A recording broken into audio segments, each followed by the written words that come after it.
요한복음 5장 1절 이하에 보게 되면 예수님께서 예루살렘을 방문하셨는데 그 예루살렘에 베데스다라고 하는 연못이 있었습니다. 그 연못가에는 항상 각양병자들이 엄청나게 모여 있습니다. 왜 그런가 하면 그 베데스다 연못이 가끔 이렇게 물이 동할 때가 있습니다. 근데 그 물이 동하는 그 시각 제일 먼저 물에 풍덩 뛰어드는 사람은 어떤 병에 걸렸든지 고침을 받는다. 그런 이야기가 있고 또 아마 그렇게 고침을 받았을 거예요. 아주 많은 사람들이 그 우물가, 연못가에 모여 있는데 문제는 1초 안에 뛰어드는 사람은 다 고침을 받는다 그러면 괜찮은데 제일 먼저 뛰어드는 사람만 고침을 받는다 그러니 언제나 한 사람밖에 없잖아요. 그 베데스다 연못가에서 예수님이 38년 되어진 병자를 고쳐주십니다. 아무리 물이 동할 때가 되어도 38년 동안 병 속에 누웠으니 몸을 쓰지 못하잖아요. 그러나 예수님이 그를 만나서 딱 한마디 합니다. 내 상을 들고 걸어가라. 그 한마디에 고침을 받고 건강하게 되었습니다. 여러분, 예배가 뭡니까? 우리가 하나님을 똑같은 순서와 똑같은 자리에서 똑같이 예배한다고 할지라도 어떤 사람은 그 예배를 통해서 회복이 됩니다. 예배 속에 영적인 성장을 이룹니다. 예배 속에서 은혜를 받습니다. 어떤 사람은 올 때 모습 그대로 돌아갑니다. 베데스다 연못에 풍덩풍덩 뛰어드는 것처럼 우리 좀 뛰어들 필요가 있어요. 예배 속에 푹 빠져보세요. 그래야 회복이 있는 거예요. 그 예배 속에서 하나님을 경험하게 되어야 한다 그 말이죠. 창세기 4장에 보면 아담의 아들 가인과 아벨이 하나님 앞에 예배하는데 하나님이 아벨의 예배는 받으시고 가인의 예배는 받지 않으십니다. 우리 예배도 마찬가지예요. 어떤 사람의 예배는 하나님이 받으시고 어떤 사람의 예배는 하나님 받지 않아요. 기왕 예배할 거라면, 아멘. 기왕 예배할 거라면 하나님이 받으시는 그런 예배를 드리는 저와 여러분 되어야 복될 줄로 믿습니다. 제가 전전 주일에 예배에 대한 말씀을 했던 일이 있습니다. 우리 한국교회가 예배를 예배되게 회복해야 한국교회 미래가 밝을 수가 있다. 그런 말씀을 드렸습니다. 우리가 하나님을 예배할 수 있는 예배의 근거는 뭡니까? 무슨 근거로 우리가 하나님을 예배할 수 있을까요? 물론 예수님께서 우리에게 가르쳐 주실 때 하나님이 영이시니 예배하는 자가 영과 진리로 예배하라. 하나님은 이렇게 자기에게 예배하는 자들을 찾으신다. 예배해야 된다. 라고 하나님의 예배를 찾으신다. 라고 우리에게 가르칩니다. 그렇지만 이 세상의 모든 사람들이 다 예배할 수 있는 건 아니에요. 우리가 하나님 앞에 나아가고 하나님을 경배하는 그 예배의 근거, 예배의 가능성이 어디 있는가 하면 오늘 19절에 보게 되면 그러므로 형제들아 우리가 예수의 피를 힘입어 성소에 들어갈 담력을 얻었나니 그렇게 말합니다. 예배의 근거는 그리스도 예수의 십자가 대속의 은혜에 있다. 그렇게 말씀을 합니다. 예수님의 십자가 피 흘려 죽으심과 우리의 죄를 대속해 주시는 그 십자가 사건이 없었다면 우리는 예배할 수 없었다. 그런 의미가 되어집니다. 이 세상에 태어나 살아가는 모든 자연인들을 가리켜 영적으로 타락했다, 죽었다 그렇게 말합니다. 인간이 범죄하고 타락했다는 말은 하나님에게서 분리가 되었다는 거예요. 하나님이 잃어버렸다는 겁니다. 하나님이 잃어버렸으니 하나님이 예배할 수 없잖아요. 하나님이 예배할 수 없으니까 사람들이 그 생각이 허망해져서 자기 손으로 여러 가지 우상을 만들어 놓고 이게 신이다, 이게 하나님이다, 그리고 그것을 섬기는 그런 어리석은 죄에 빠지게 되어집니다. 그런 우리를 위해서 그리스도 예수님이 하나님 앞에 나아가는, 하나님을 예배하는 길을 열어주었어요. 요한복음 14장 6절에 보면 예수님이 내가 곧 길이요 진리요 생명이니 나로 말미암지 않고는 아버지께로 올 자가 없다 그랬습니다. 예수님이 우리가 하나님 앞에 나아가는 길이라는 거죠. 그가 어떻게 그 길이 되십니까? 바로 그 십자가에 피 흘려 죽으심을 통해서 그 길을 열어주셨다 하는 겁니다.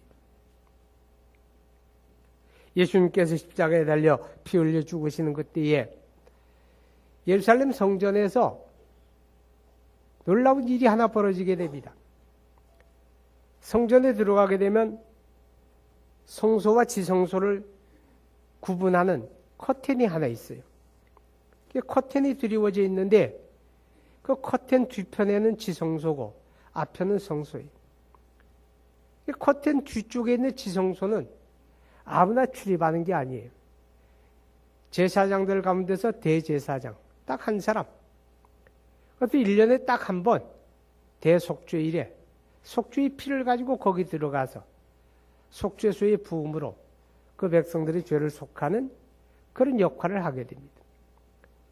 그런데 예수님이 십자가에 달려 죽으시는 그때에 예루살렘 성전에서 그 성소와 지성소를 구분하는 휘장 커튼이 위에서부터 아래로 쫙 찢어져 내렸습니다. 다시 말하면 그리스도의 십자가 죽으심을 통해서 우리가 하나님 앞에 나아가는 예배의 길이 열렸다 하는 것을 선언하는 그런 의미를 가진 사건이 되어집니다. 그렇기 때문에 예배는 오직 그리스도 예수 이름으로 하나님 앞에 나아가는 겁니다. 마태복음 18장 20절에 예수님이 이렇게 말씀을 하죠. 두세 사람이라도 내 이름으로 모인 곳에는 누구 이름으로? 예수 이름. 예수 이름으로만 거룩한 예배가 된다는 거죠. 예수 이름으로만 하나님 앞에 나아가는 예배가 된다. 그렇게 우리에게 깨닫게 합니다. 그럼 누가, 어떤 사람이 하나님을 예배할 수 있느냐 하는 문제입니다. 앞서서 말씀드렸지만 이 세상에 태어나 살아가는 모든 자연인들은 범죄하고 타락했기 때문에 하나님 앞에 나아가는 길이 없어요. 하나님이 사람을 지으실 때 하나님의 형상을 따라 지으셨어요. 그러니까 하나님의 형상을 따라 지었다는 말은 하나님처럼 영적인 존재로 지으셨고, 그래서 하나님과 교통하고 예배하는 존재로 지으셨다 그 말이에요. 그런데 인간의 범죄하고 타락함으로 인해서 영적으로 죽었고 하나님 알지 못하고 예배할 수 없게 되었습니다. 그럼 우리가 어떻게 하나님을 예배합니까? 바로 예배의 길을 열어주신 그리스도 예수를 믿어야 돼요. 그리스도 예수를 믿고 죄 씻음을 받고 구원받은 그들만이 예수 이름으로 하나님 앞에 나아가는 예배의 삶을 살게 되고 예배의 은혜를 입게 된다 하는 겁니다. 예수님께서 요한복음 3장 16절에 하나님이 세상을 이처럼 사랑하사 독생자를 주셨으니 이는 저를 믿는 자마다 멸망치 않고 영생을 얻게 하려 하심이라 이렇게 말씀을 해요. 자, 여러분 여기서 우리가 구원받았다는 말은 영생 얻었다 그 말이에요. 그럼 영생 얻었다고 하는 말은 영적인 회복을 의미하는 거예요. 허물과 죄로 죽었던 우리가 그리스도 예수 안에 그 생명으로 말미암아 영적인 회복이 된 거예요. 이제 영적인 회복이 되었으니 영신 하나님과 교통하며 교제할 수 있는 그런 예배자가 되었다. 그런 것을 의미하는 것입니다. 그러니까 예수 믿고 죄 씻음 받고 구원받은 영생 얻은 그들만이 그리스도의 이름으로 하나님 앞에 예배하는 자가 되었다. 그리고 요한복음 4장 23절에 보면 아버지께 참으로 예배하는 자는 그랬습니다. 누구에게 예배하느냐? 아버지에게 예배하는 거예요. 그럼 누가 예배하느냐? 그 자녀가 그 아버지를 예배한다는 뜻이에요. 그 자녀가 누굽니까? 예수 믿고 구원받은 사람을 말하는 거예요. 요한복음 1장 12절에 영접하는 자, 꼭 그 이름을 믿는 자에게는 하나님의 자녀가 되는 권세를 주셨어요. 그러니까 우리가 예수 믿고 구원받았다는 말은 영적인 회복이 되었고 하나님의 자녀가 되었고, 그래서 이제 우리는 예수 이름으로 하나님 앞에 나아가는 거룩한 예배자가 되었다, 그런 뜻입니다. 그러니까 예수 믿고 구원받은 하나님의 사람들에게서 예배라고 하는 것은 부담감이 아니라 이건 놀라운 특권이에요. 이 세상에 지혜로운 사람들 많이 있습니다. 이 세상에는 도덕적이고 선량하게 살아가려고 노력하는 사람들 많이 있습니다. 그러나 그들이 그것으로 하나님을 예배할 수 없어요. 비록 부족함과 허물이 많고 연약함에도 불구하고 예수 믿고 구원받은 그들만이 하나님을 예배할 수 있는 거예요. 그러니까 예배는 구원받은 하나님의 사람들에게서 특권 중에 특권이다 하는 것을 잊지 말아야 돼요. 우리가 이 예배를 그렇게 받아들이고 그렇게 소중하게 여길 때 그 예배 속에서 거룩한 회복을 느끼는 거예요. 그 예배 속에서 영적인 성장을 경험하게 된다 하는 거죠. 그럼 이제 우리가 어떻게 예배할 거냐 하는 겁니다. 하나님이 받으시기에 합당한 예배를 우리가 어떻게 예배할 수 있느냐 하는 문제입니다. 오늘 25절을 보게 되면 모이기를 피하는 어떤 사람들의 습관과 같이 하지 말고 그랬습니다. 모이기를 피하는, 다시 말하면 예배는 모임이라고 하는 겁니다. 무슨 모임입니까? 그리스도 예수 이름으로 모이는 모임입니다.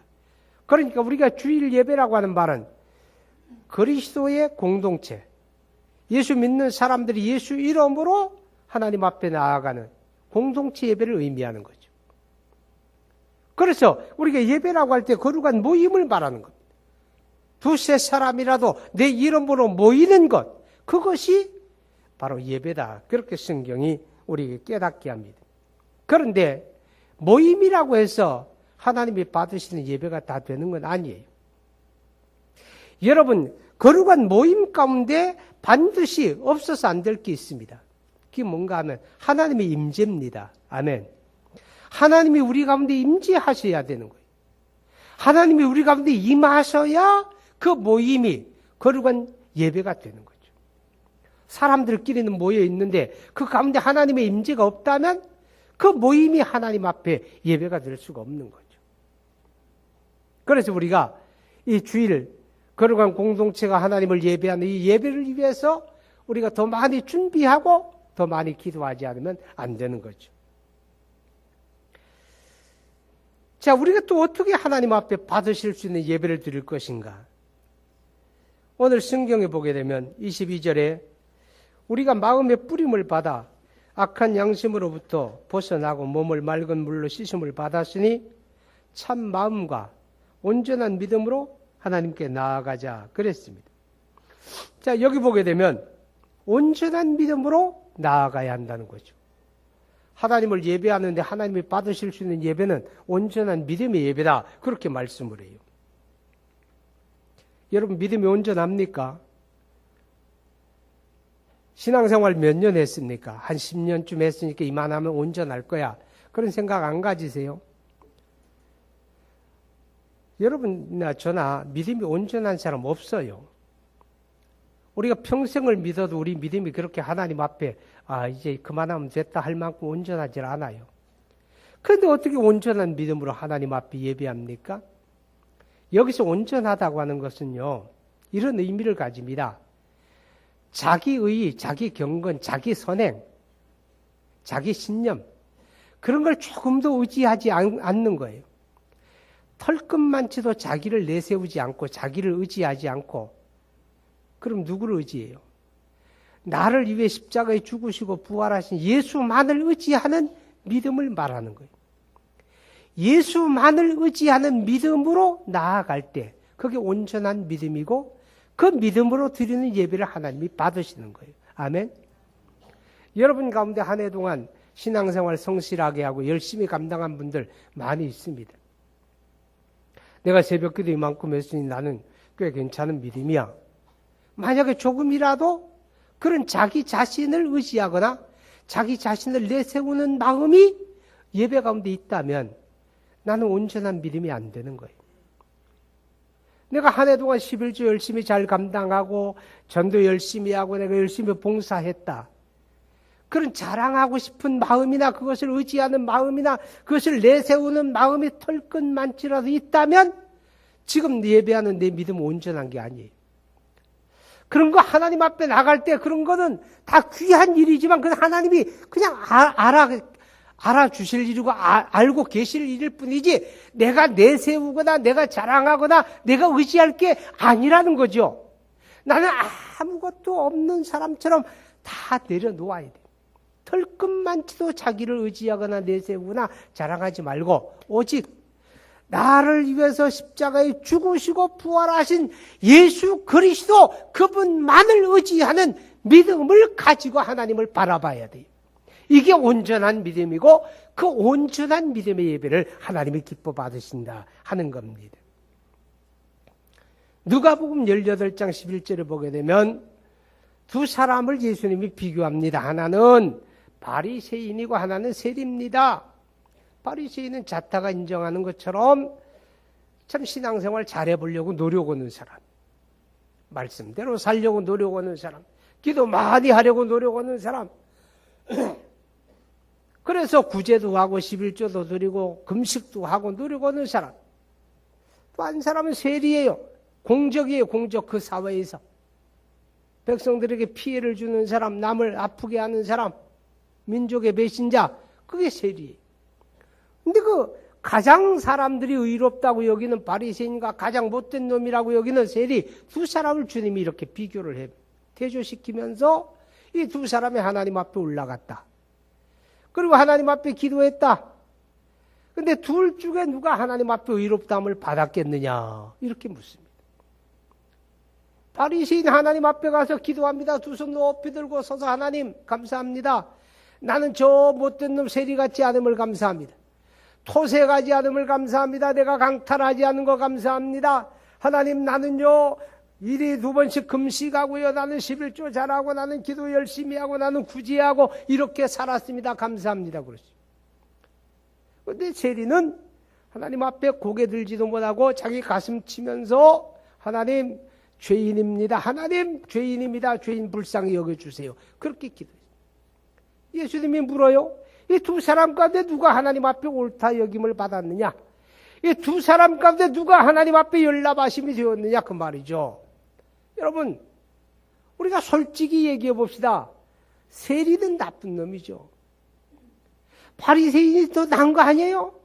나 하나님은 바리새인보다 세리를 옳다 여기셨어요. 세리를 열납하셨어요. 무엇입니까? 여기에 우리가 중요하게 여길 게 있어요. 하나님 앞에 나갈 때 바리새인이 했던 일이 나쁜 게 아니에요. 다 귀한 일이지만 중요한 건 뭐냐? 자기를 내세우고 자기를 의지하는 거 요만큼이라도 자기를 내세우고 자기를 의지하면 하나님 앞에 연락되는 예배가 안 된다 그 말이에요. 여러분 이 세상에 어떤 사람이라도 자기를 내세우는 사람은 하나님 앞에 온전한 예배 드릴 수 없어요. 그런데 이 세상에 어떤 인간이라도 예수 그리스도만을 의지하면 하나님 앞에 연락하는 예배가 된다 그 말입니다. 할렐루야. 내가 아니에요. 내 경건이 아니고 내가 노력하는 어떤 것이 아니라 오직 그리스도 예수만을 전적으로 신뢰하고 그분만을 의지하는 믿음. 이 온전한 믿음입니다. 여러분, 그리고 온전한 믿음이라고 하는 말 속에는요, 하나님을 인정한다는 의미가 있습니다. 누구를 인정합니까? 우리 예배를 받으신 하나님을 인정해요. 살아계신 하나님, 우리 가운데 임재하신 하나님을 인정하는 걸 말해요. 하나님을 인정하는 사람은 예배 속에 누구를 의식합니까? 하나님 의식하죠. 우리 가운데 임재하셔서 내 찬양을 받으시고 나의 기도를 받으시고 우리를 향하여 말씀하신 하나님을 의식하게 되지요. 이 하나님을 의식하는 사람은 예배의 자세가 정중할 수밖에 없습니다. 그 하나님을 의식하는 사람은 우리 하나님 앞에 경외심을 가질 수밖에 없는 겁니다. 현대 교회의 예배의 문제에 대해서 형식적이다, 너무 형식화되었다라는 얘기합니다. 여러분이 형식적이다라고 하는 말이 뭐예요? 예배가 예배되어지지 아니하고 예배가 예배놀이가 된다는 겁니다. 얼마나 많은 사람들이 하나님 앞에 나와서 예배놀이하다 돌아가는지 몰라요. 예배놀이하다 돌아갑니다. 왜 예배놀이합니까? 하나님을 인정하지 아니함으로, 우리 하나님을 의식하지 아니함으로 그 마음속에 하나님을 향한 경외심이 없기 때문이다. 하나님을 향한 거룩한 경외심이 있는 사람들이 하나님을 찬송하는 것과 그렇지 않은 사람들이 찬송하는 것하고 어떻게 같겠습니까? 여러분, 하나님을 인정하지 아니하는 예배 속에 하나님을 만남이 없어요. 하나님을 만남이 없으면 베데스다 연못가에 모여있는 그 무리들하고 다르질 않습니다. 거룩한 예배 속에 하나님을 만남이 이루어진다면 회복이 있습니다. 생명이 있습니다. 구원이 있습니다. 온전한 믿음, 예수만을 의지하는 믿음, 우리 가운데 임재하시고 거룩한 예배를 받으시는 하나님을 인정하고 의식하는 이 믿음이 우리 예배를 예배되게 하고 하나님 앞에 연락되게 하는 줄로 믿을 수 있기 바랍니다. 또 말씀합니다. 22절에 참 마음과 그랬습니다. 우리 하나님을 예배하는데 마음가짐이 아주 중요하지요. 마음이 어떤 마음이냐, 어떤 마음으로 예배하느냐가 아주 중요합니다. 여러분, 참 마음. 지금 우리 개역개정판 성경에서는 요한복음 4장 24절에 하나님의 영이시니 예배하는 자가 영과 진리로 예배하라 그랬습니다. 그러나 전에 성경 개역 성경에서는 하나님의 영이시니 예배하는 자가 신령과 진정으로 예배하라 그랬습니다. 그 진정이라고 하는 말이 뭐냐? 그게 참 마음을 뜻하는 거예요. 우리 하나님을 예배하는데 참 마음, 진정한 마음, 그 진정한 마음이 뭐냐? 여러분, 야고보서 4장 8절에 보게 되면 두 마음을 품은 자들아 너희 마음을 성결하게 하라 그랬어요. 여러분, 참 마음은 전심전력하는 마음입니다. 나누어지지 않은 마음. 우리가 하나님 앞에 예배하려 나와 예배를 드리는데 마음 한 자락은 여기 나와 있는데 마음 한 자락은 다른 곳에 나누어져 있지 않습니까? 그 진정한 마음 아닙니다. 전심으로. 예루살렘 교회가 이 땅에 탄생할 때 예수님의 부활 광경과 예수님의 승천 광경을 목격하고 돌아온 예루살렘에 모여있는 사람들이 열흘 동안 하나님 앞에 하나님의 약속을 믿고 기도할 때 그들이 전심으로 기도했다 그랬어요. 그 전심이 뭐예요? 진정한 마음이, 나누어지지 않은 마음이요. 오늘 우리가 하나님 앞에 나와 예배할 때 저와 여러분의 마음이 그런 마음으로 예배할 수 있기 바랍니다. 전심으로. 다른 생각하지 마세요. 마음 빼앗기지 마세요. 오로지 우리 가운데 임재하신 하나님을 앙망하세요. 그 하나님을 앙망하는 전적인 마음으로 예배할 때 그 마음이 바로 참 마음이고 전심이다. 그렇게 말해요. 참 마음이라고 하는 말은요, 깨끗하고 순수하다는 의미를 담습니다. 오늘 여러분의 마음이 깨끗하고 순수합니까? 물론 저도 안 그렇습니다. 그럼 우리가 어떻게 하나님 예배합니까? 어떻게 깨끗하고 순수한 마음이 가능합니까? 가능하지 못한 거 하라고 하지 않잖아요. 어떻게 가능합니까? 예수의 피로 씻음을 받으면 됩니다. 아멘. 예수님의 구속의 피로 내 마음이 씻음을 받은 그 마음이 순수한 마음이, 그 마음이 깨끗한 마음이에요. 어떻게 그 피로 씻음 받습니까? 내 허물과 죄를 하나님 앞에 내어놓아야 돼. 우리가 하나님 앞에 나와서 기도할 때 제일 중요한 게 뭡니까? 하나님이요, 자기 마음 살펴보는 겁니다. 내 안에 더러운 거, 악한 거, 거짓된 거, 누추한 거 하나님 앞에 내어놓는 겁니다. 다 내어놓고, 하나님, 내 마음이 이렇습니다. 하나님 앞에 자복하고 하나님 앞에 회개할 때 우리 하나님이 우리를 씻어줍니다. 요한 1장 9절에 우리 하나님은 미쁘시기 때문에 우리가 우리의 죄를 자복하면 우리 죄를 사하시고 모든 불의에서 우리를 깨끗하게 하시느니라. 아멘. 그래서 우리가 하나님 앞에 나와서 진정한 예배를 위해 우리 마음을 살피고 회개하는 시간이 있어요. 내어놓고 자복해야 돼요. 그래서 주의 피로 씻음을 받고 깨끗한 마음으로 하나님을 찬송하고 기도할 수 있어야 돼요. 그럴 때 우리가 연락되는 예배자가 되었죠. 24절 봅니다. 시작. 서로 돌아보아 사랑과 선행을 격려하며 그랬습니다. 어떻게 예배합니까? 교회 공동체를 통해서 예배합니다. 온전한 믿음으로 예배합니다. 참마음으로 예배합니다. 그리고 사랑과 선행을 격려하는 예배가 되어야 합니다. 이거 무슨 뜻인가 하면 예배는요, 수직적인 요소만 있지 않다는 겁니다. 나와 하나님의 관계는 수직적이라면 이젠 수평적인 요소가 있다는 거지요. 그리스도 예수 안에서 하나님 앞에 모인 겁니다. 그리스도 예수 안에서 하나님 앞에 모인 저와 여러분은 이제 너와 나의 관계가 중요해요. 서로 교통하고 교제하고 어울림이 있어야 한다. 서로 돌봄이 있어야 합니다. 그게 예배 속에 아주 소중한 요소로 자리 잡고 있다는 겁니다. 그래서 우리가 예배 나올 때에 그냥 예배 드리고 빨리 돌아가야지 그런 마음도 필요하죠. 때로는. 그게 아니에요. 예배라고 하는 속에서 우리 서로 어울려야 됩니다. 서로에게 관심 가져야 돼요. 저 사람 요새 어떻게 지내실까? 많이 힘들다고 들었는데 어떻게?